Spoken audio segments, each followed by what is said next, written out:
Angin sore dari arah Gunung Semeru bertiup lembut, membawa aroma tanah basah dan suara-suara jangkrik yang mulai menggema. Desa Sumberwangi, yang terletak di kaki gunung itu, tampak tenang dari luar, tapi hati seorang lelaki bernama Joko Hartono, atau yang biasa dipanggil Pak Joko, sama sekali tidak tenang. Sejak pandemi, pendapatannya sebagai pedagang keliling nasi bungkus dan kopi menurun drastis. Warung-warung di pasar tak lagi memanggil namanya, pembeli yang dulu ramai kini jarang muncul. Setiap hari, ia harus menghitung kembalian bukan untuk pelanggan, tapi untuk memastikan besok masih ada modal. Di teras rumah bambunya yang sederhana, Pak Joko duduk bersandar. Istrinya, Bu Siti, tengah meracik bumbu dapur sambil menenangkan anak bungsu mereka yang merengek minta susu. Di sudut rumah, tumpukan tagihan listrik, cicilan motor, dan pinjaman koperasi menanti untuk dibayar. Kertas-kertas itu seolah menjadi setumpuk batu yang menindih dadanya. Ya Allah, sampai kapan begini? Aku sudah sholat, sudah berdoa, sudah berusaha. Tapi mengapa pintu rezeki seperti terkunci? Batinnya bergetar. Hari itu, seperti biasa, ia ke pasar membawa gerobak tuanya. Namun yang datang bukanlah pembeli, melainkan seorang pria asing berusia sekitar 50-an tahun, berwajah pucat, matanya cekung, dan mengenakan jaket lusuh warna coklat. Lelaki itu memesan kopi, tapi sebelum menyeruput, ia berbisik pelan, hampir tak terdengar. Kalau mau rezeki cepat, ada cara lain. Tapi, tidak semua orang berani. Pak Joko menatapnya heran. Cara lain? Maksudnya? Tanyanya sambil menyodorkan kopi panas. Lelaki itu tersenyum samar. Ke Gunung Semeru, lereng sisi timur. Ada ritual. Kau hanya perlu bawa sesaji sederhana, dan janji. Nada suaranya datar, tapi dingin menusuk telinga. Pak Joko terkekeh gugup, mencoba menepisnya. Ah, jangan bercanda. Itu bukan urusan orang beriman. Tapi dalam hatinya, kalimat itu justru tersimpan seperti bisikan yang menunggu waktu untuk tumbuh. Sepulang dari pasar sore itu, langkahnya terasa berat. Bayangan kata-kata pria asing tadi menghantui pikirannya. Ketika malam tiba, suara hujan rintik di atap rumah justru membuat pikirannya melayang-layang. Membayangkan ia punya toko besar, dagangan selalu habis, anak-anak bisa sekolah tinggi, dan istrinya tak perlu lagi pusing mengatur uang belanja. Namun di sela angan-angan itu, ia juga teringat petuah almarhum ayahnya. Nak, jangan sekali-kali mencari rezeki lewat jalan setan. Sedikit tapi halal lebih baik daripada banyak tapi haram. Pak Joko menghela napas panjang. Tangannya meraih tasbih kayu yang tergantung di dinding, jari-jarinya mulai bergerak, tapi hatinya bimbang, antara istighfar dan rasa ingin tahu yang semakin kuat. Malam itu, saat lampu minyak mulai meredup, Bu Siti sudah terlelap bersama anak-anak. Tapi Pak Joko masih duduk di ruang tamu, menatap kosong ke arah pintu. Dari luar, angin dingin berhembus membawa aroma tanah gunung, dan entah mengapa, di tengah kesunyian itu, ia merasa seperti mendengar suara panggilan samar dari arah Semeru. Datanglah, rezekimu menunggu. Hatinya berdegup. Tak disadarinya, langkahnya sudah mengambil keputusan yang akan mengubah hidupnya untuk selamanya. Langit malam di desa Sumberwangi gelap pekat, hanya dihiasi bulan sabit yang pucat seperti piring retak. Jam menunjukkan pukul 11 malam ketika Pak Joko mengunci pintu rumahnya pelan-pelan. Ia mengenakan jaket hitam tebal, celana panjang, dan sepatu karet usang. Di dalam tas kain lusuh, ia membawa lilin hitam, telur ayam kampung, segenggam beras kuning, dan sebotol kecil air dari sumur tua, sesuai petunjuk pria misterius yang menemuinya di pasar. Cukup bawa ini. Jangan lupa, di akhir ritual, kau harus berjanji. Apa saja yang diminta, jangan ditolak, kata pria itu kemarin sore, suaranya berat, seperti memikul beban dosa. Pak Joko berjalan menyusuri jalan setapak di tengah persawahan. Hanya suara dedaunan bergesekan dan aliran sungai kecil yang menemani. Sesekali terdengar lolongan anjing dari kejauhan, membuat bulu kuduknya meremang. Semakin mendekat ke lereng timur Gunung Semeru, udara makin dingin. Kabut tipis turun, menutupi pandangan hanya beberapa meter ke depan. Di sela kabut itu, ia melihat bayangan pohon-pohon pinus menjulang seperti raksasa yang mengawasi setiap langkahnya. Setelah hampir 2 jam berjalan, ia tiba di sebuah lapangan kecil di tepi hutan. Di tengahnya ada batu besar berlumut dengan bentuk aneh, mirip kepala hewan. Bau kemenyan samar tercium, padahal tak ada siapapun di sana. Pak Joko merasa tubuhnya berat, seperti ada yang menahan langkah. Tapi entah mengapa, ia terus berjalan hingga tepat di depan batu besar itu. Tiba-tiba, dari sisi gelap hutan, muncul pria misterius yang menemuinya di pasar. Kali ini ia mengenakan kain hitam panjang, matanya redup, dan kulitnya terlihat lebih pucat. "Kau datang?" ucapnya datar. "Ya, saya sudah siap," jawab Pak Joko, meski suaranya bergetar. Pria itu mengangguk, lalu mengeluarkan kendi tanah liat dari balik kainnya. Ia menaburkan sesuatu ke tanah, campuran bunga kenanga, garam kasar, dan pasir hitam, membentuk lingkaran besar di sekitar mereka. Pak Joko diminta duduk bersila di dalam lingkaran itu. Lilin hitam dinyalakan, telur ayam kampung dipecahkan tepat di atas batu berlumut, lalu air sumur dituangkan di sekelilingnya. Pria itu mulai melantunkan mantra dengan bahasa yang tidak dipahami. Suara serak, kadang pelan, kadang meninggi seperti orang marah. Saat mantra bergema, angin di sekitar mereka tiba-tiba berhenti. Hutan menjadi senyap, tak ada suara jangkrik, tak ada desiran daun, hanya detak jantung Pak Joko yang terdengar keras di telinganya. Lalu, dari arah kabut, muncul sosok tinggi berjubah hitam, wajahnya tertutup kain merah. Langkahnya pelan, tapi setiap kali kakinya menyentuh tanah, udara di sekitar menjadi semakin dingin. Sosok itu berhenti tepat di hadapan Pak Joko. "Sosok, kau datang meminta.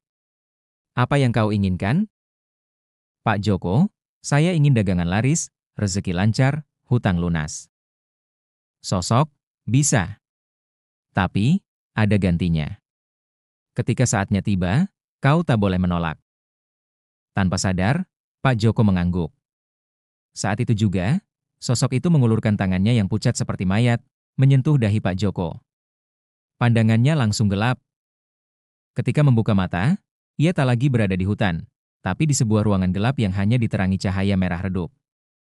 Di sekelilingnya, terdengar bisikan-bisikan, ada yang menertawakan, ada yang memanggil namanya, ada yang mengulang kata, rezeki, rezeki, berkali-kali. Waktu berjalan aneh. Ia tak tahu siang atau malam. Ia hanya merasakan dingin menusuk tulang, perut yang tak lapar meski tak makan, dan tubuh yang lemah tak berdaya. Sesekali, sosok berjubah hitam itu datang, berdiri diam, lalu menghilang lagi. Baru pada hari ketiga, ia merasakan cahaya putih yang menyilaukan. Saat sadar sepenuhnya, ia sudah berada di tepi sawah dekat rumahnya. Jaketnya basah oleh embun, dan barang-barang di tasnya telah hilang semua. Fajar baru saja merekah di desa Sumberwangi. Embun masih menggantung di pucuk daun, ayam-ayam mulai berkokok. Tapi suasana rumah Pak Joko pagi itu terasa lain. Bu Siti terlonjak kaget ketika melihat suaminya duduk di teras, baju lusuhnya lembab, sepatu karet berlumur lumpur, dan wajahnya pucat seperti tak tidur berhari-hari. "Bu Siti, astagfirullah, Mas. Dari mana saja? 3 hari nggak pulang, nggak ada kabar." "Aku kira..." Pak Joko memotong, "Sudah, aku pulang kan? Nggak usah banyak tanya." Nada bicaranya dingin, berbeda dari biasanya. Tatapan matanya tajam, seolah ada rahasia yang tak boleh dibongkar. Hari itu, meski tubuhnya lemah, Pak Joko tetap mendorong gerobaknya ke pasar. Anehnya, baru setengah jalan, pembeli sudah berdatangan. Mereka tak hanya membeli, tapi juga memuji aroma nasi bungkusnya yang lebih harum dari biasanya. Bahkan pelanggan yang biasanya menawar kini membayar lebih. Dalam waktu kurang dari 2 jam, dagangannya ludes. Ia pulang membawa kantong plastik penuh uang kertas. Bu Siti heran sekaligus senang, tapi di sudut hatinya ada rasa tak nyaman. Ini terlalu cepat, terlalu mudah. Malam pertama setelah dagangannya laris, Pak Joko sulit tidur. Setiap ia memejamkan mata, terdengar bisikan di telinganya. "Rezeki, sudah mulai, tapi ingat janjimu." Kadang ia mendengar suara langkah kaki di dalam rumah, meski semua anggota keluarga tertidur. Kadang ada ketukan pelan di pintu sekitar pukul 2 pagi, tapi saat dibuka, hanya kabut yang menyambut. Bu Siti pun mulai merasakan hal aneh. Ia sering melihat bayangan hitam melintas cepat di dapur atau sudut rumah. Suatu kali, saat mencuci piring, air bak mandi tiba-tiba berwarna merah keruh seperti darah, lalu kembali jernih seketika. Ia gemetar dan hanya bisa beristighfar. Semakin hari, sikap Pak Joko berubah. Ia jarang ikut sholat berjamaah di masjid. Waktunya lebih banyak di pasar atau menghitung uang di rumah. Ketika Bu Siti menegur, ia menjawab dengan nada tinggi. Yang penting rezeki lancar. Sholat bisa kapan saja. Orang kenyang dulu, baru ibadah. Kata-kata itu membuat Bu Siti terdiam, hatinya nyeri. Ia tahu, ada sesuatu yang tidak beres. Malam ketujuh setelah kepulangan Pak Joko, ia bermimpi berdiri di pasar yang penuh sesak. Semua orang membeli dagangannya, tapi saat ia menunduk, makanan itu berubah menjadi belatung putih yang menggeliat. Pelanggan tetap tersenyum, tapi mata mereka hitam tanpa bola mata. Dari kejauhan, sosok berjubah hitam datang menghampiri, suaranya bergema seperti dari dasar sumur. Kau sudah mulai merasakan nikmatnya? Tunggu waktunya tiba, dan bayar yang kau janji. Pak Joko terbangun dengan napas memburu, keringat membasahi leher. Di sudut kamar, ia melihat bayangan hitam berdiri diam, lalu lenyap begitu saja. Pagi itu, Bu Siti terbangun lebih awal. Ia terkejut ketika melihat Pak Joko duduk di tepi ranjang, menatap kosong ke arah jendela. Wajahnya pucat pasi, matanya cekung, dan bibirnya pecah-pecah. Bu Siti, Mas, kenapa? Sakit? Pak Joko, pelan, cuma lemas, kepala berat. Tapi nggak apa-apa, nanti juga hilang. Namun, saat ia bangkit, langkahnya goyah. Tangannya bergetar, seperti menahan dingin yang menusuk tulang. Anehnya, suhu tubuhnya panas, tapi kakinya terasa sedingin es. Meski tubuh melemah, setiap kali ke pasar dagangannya tetap habis terjual. Namun, setiap pulang, ia semakin kurus. Nafsu makannya menurun, matanya sering merah seperti kurang tidur. Beberapa pedagang lain mulai bergosip. Pak Joko itu loh, sejak hilang 3 hari kemarin, usahanya melejit. Tapi mukanya kok kayak orang, kena penyakit aneh. Iya, dan aku lihat, waktu subuh dia jarang sholat berjamaah. Kalau pulang malam, matanya kayak, bukan mata manusia. Gosip itu pelan-pelan sampai ke telinga Bu Siti. Ia semakin khawatir, apalagi anak bungsu mereka mulai sering demam tinggi tanpa sebab. Malam-malam, anak itu mengigau, "Bapak, ada orang hitam di dapur." Malam ke-14, sekitar pukul 2 dini hari, Pak Joko terbangun oleh suara ketukan di pintu. Kali ini, ia tidak ragu.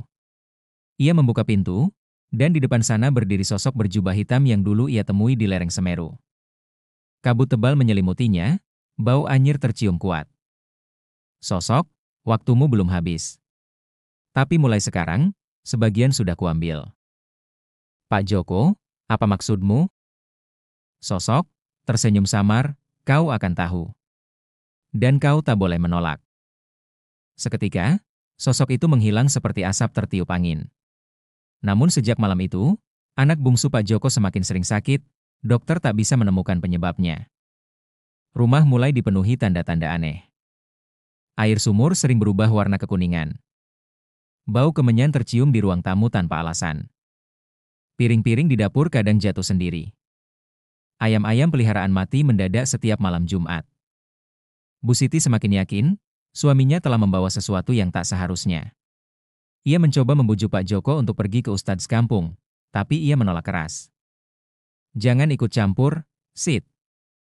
Ini urusan aku. Lagian, semua ini demi kita.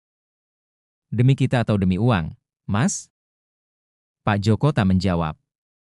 Sorot matanya tajam, tapi dalamnya ada rasa takut yang tak bisa ia sembunyikan. Suatu malam, Pak Joko bermimpi berdiri di tepi jurang Gunung Semeru. Di bawahnya, lahar menyala bergolak. Sosok berjubah hitam berdiri di seberang jurang, memegang tangan anak bungsunya. Saatnya semakin dekat. Jangan lupa, kau sudah berjanji.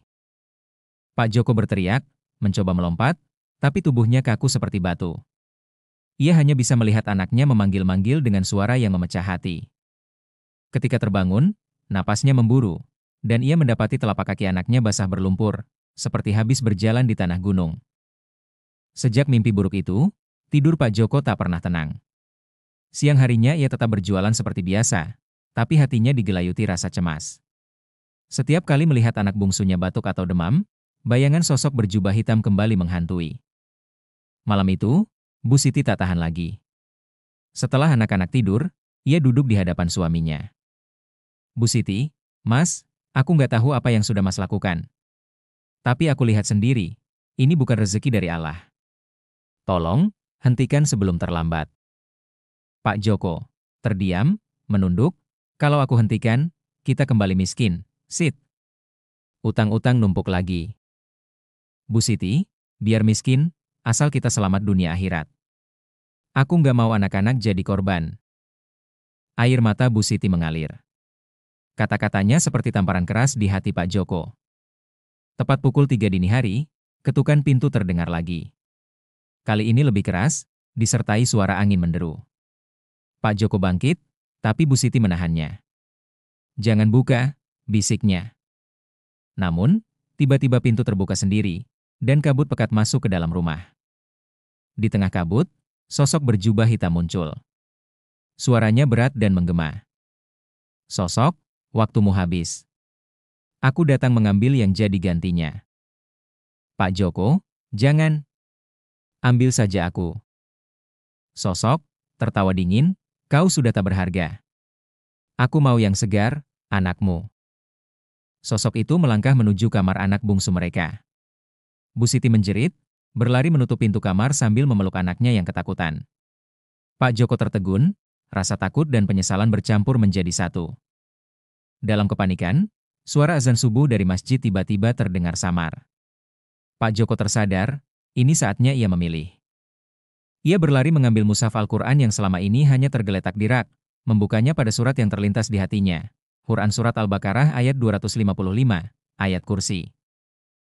Dengan suara bergetar, ia mulai membacanya. Allahu la ilaha illahuwa, al-hayyul qayyum. Sosok berjubah hitam itu berhenti, menatap Pak Joko dengan tatapan marah. Kabut di sekeliling mulai berputar kencang. Semakin ayat itu dibaca, semakin sosok itu memudar, sampai akhirnya lenyap bersama kabutnya. Pagi itu, Pak Joko memutuskan menutup usahanya untuk sementara. Ia mendatangi Ustadz Hashim, tokoh agama kampung, dan menceritakan semuanya, dari pertemuan dengan pria misterius di pasar, ritual di Semeru, hingga ancaman mengambil nyawa anaknya. Ustadz Hashim mengajaknya melakukan ruqyah syariah, membersihkan rumah dengan bacaan Al-Quran, dan bersedekah besar-besaran sebagai penebus dosa. Semua sisa uang hasil pesugihan ia gunakan untuk membantu fakir miskin, anak yatim, dan memperbaiki masjid desa. 6 bulan kemudian, usaha Pak Joko kembali berjalan, kali ini dengan modal kecil dan keuntungan yang tak seberapa. Namun, ia merasa jauh lebih tenang. Tidak ada lagi bisikan gaib, tidak ada ketukan pintu misterius, dan anak-anaknya sehat. Setiap kali azan berkumandang, ia menjadi orang pertama yang melangkah ke masjid. Kepada setiap orang yang curhat soal sulitnya rezeki, ia selalu berkata, "Jangan pernah ambil jalan pintas yang menukar iman. Sedikit tapi halal lebih nikmat daripada banyak tapi jadi hutang kepada setan."